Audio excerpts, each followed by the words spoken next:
Hey guys, it's Jamie with JVI Secret Gardens, and today I'm here to talk to you about planting annual color. I like to think of annual color as throw pillows on your couch. Your perennial bed is offering the staple, which is your couch, and then you can change things up with the season with fun pops of color, like these sweet little marigolds, just like you'd add a nice little throw pillow on your couch. Plants are divided up into basically two categories.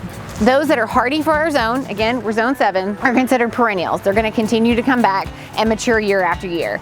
Those that aren't hardy for our zone, like these guys, will just last one season. So a lot of your annual color is gonna depend on where you're planting it. Do you have sun? Do you have shade? That's gonna make the big difference. So in shady areas, things like these impatiens are perfect. They're gonna mass out and give you this big pop of color by the end of the summer. One question we do get asked quite a bit is how far apart do you plant your plants?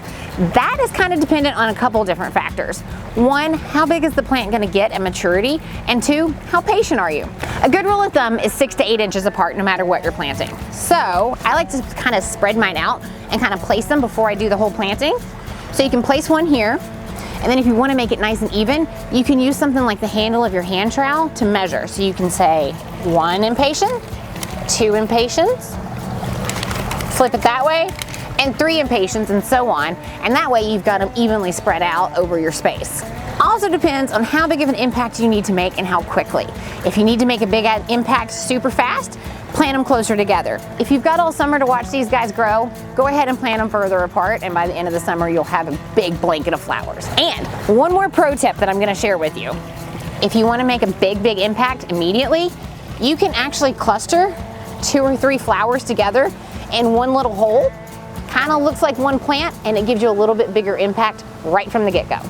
So what do we do when we come to your house to plant annual color? We basically have 3 steps. 1, we plant the plants.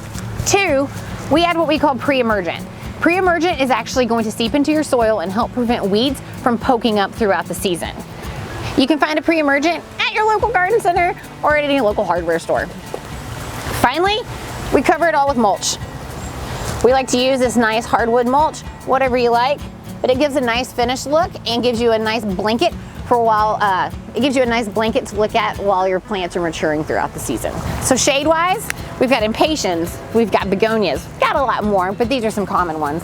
And in the sun, if you're looking at a sunbed, you can add some fun color with marigolds, which actually help with pollination as well. Or you can actually change it up with something purple and funky like this cool salvia. As you can see, there's a lot of options you can really use to add some depth and fun color, seasonal changes to that perennial bed that you've got going on. If you have any questions or just want to check out our annual selection, make sure to stop by the store. We've got lots to choose from and can help you pick out your dream impatien or begonia bed. That's all I got for now. And you guys know the drill. Like us, comment, share, subscribe. If you have a video of something you're really hoping to get a question answered, let us know in the comments. We'll see if we can make a video and help you out with your gardening tips. Till then, I'm Jamie with JVI Secret Gardens. See you next time.